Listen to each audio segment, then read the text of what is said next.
Je vais vous dire quelque chose, la maison est vide, ma femme et les enfants sont partis chez une amie et je l'ai pour moi tout seul.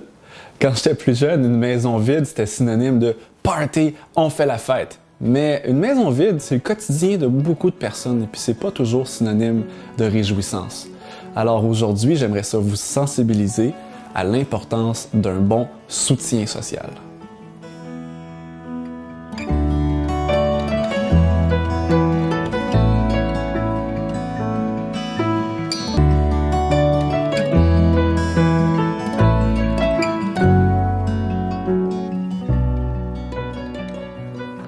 Saviez-vous qu'il y a plus d'1 million de Québécois qui vivent seuls? Et on a tracé un lien maintenant entre cette solitude et le faible soutien social avec le repli sur soi et l'émergence de la dépression. En revanche, un bon soutien social va nous permettre d'avoir une meilleure humeur, une meilleure santé physique, mais également une meilleure santé mentale. Mais on dit soutien social, et qu'est-ce qu'on entend par là? C'est quoi un bon soutien social? On entend le mot social, on pense souvent à réseau social. Et là, c'est la compétition qui commence. J'ai 1000 amis sur Facebook, j'ai des followers à la quantité sur Instagram. Mais la réalité est tout autre. C'est que c'est pas la quantité qui compte, évidemment, c'est la qualité. On peut avoir une poignée d'amis, mais si notre sentiment d'appartenance y est fort et on a un lien d'attachement très fort, c'est ça qui va avoir un réel effet bénéfique sur nous, pas la quantité d'amis qu'on peut avoir. Une poignée d'amis est plus facile à dire qu'à faire, vous me direz. J'en conviens avec vous parce que contrairement à ce qu'on entend souvent, c'est pas chez votre pharmacie préférée que vous allez nécessairement les rencontrer. Alors, j'aimerais ça vous donner quelques petits trucs que vous pourriez mettre en application si vous n'avez pas nécessairement un bon réseau social. La première des choses qu'on peut faire d'abord, c'est d'entretenir les relations dont on a déjà. On a un bon ami ou on est l'ami de quelqu'un. On peut aller rendre visite ou recevoir la visite de cet ami-là, avoir une belle discussion à la maison, en personne, de vive voix. On pourrait même s'asseoir avec eux, avoir un bon moment autour d'une table et d'un jeu de société. Donc ça, c'est les premières choses qu'il faudrait regarder, entretenir ce qu'on a déjà.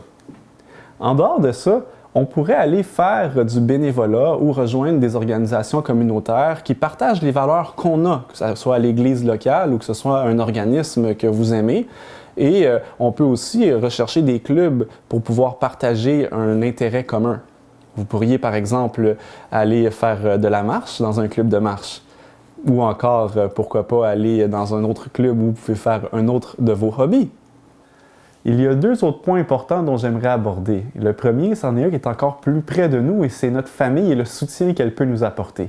Il y a une recherche qui a démontré que les patients qui ont subi une crise cardiaque et qui sont devenus dépressifs par la suite avaient de meilleures chances de se remettre de leur dépression s'ils sentaient qu'ils avaient un bon soutien familial. Mais ça va encore plus loin que ça. Ils avaient de meilleures chances de ne pas mourir suite aux complications de leur crise cardiaque s'ils sentaient qu'ils avaient ce soutien justement. Mais si vous n'avez pas ce soutien familial, peut-être que vous n'avez plus de famille, peut-être que vous n'avez pas ces amis, cette poignée d'amis, il y a quand même quelque chose que vous pouvez faire et c'est avoir un animal de compagnie. Cet animal va vous permettre de pouvoir lutter contre ce sentiment de solitude. Par exemple, si vous avez un chien, il va vous accueillir en héros à chaque fois que vous allez revenir à la maison, même si vous n'étiez sorti à l'extérieur que déposer les déchets ou aller chercher le courrier. Alors c'est quelque chose qui peut vous aider aussi grandement si vous êtes aux prises avec des problèmes d'anxiété ou de dépression. En conclusion, on récapitule. C'est la qualité qui compte et pas la quantité. On recherche un lien d'attachement fort, un bon sentiment d'appartenance. Et en terminant, je peux vous assurer que je ne troquerai jamais mes anciennes fêtes dans une maison vide pour la famille et le soutien qu'elle peut me procurer. Et j'aimerais aussi vous dire un proverbe que j'aime beaucoup. L'ami aime en tout temps et dans le malheur, il se montre un frère.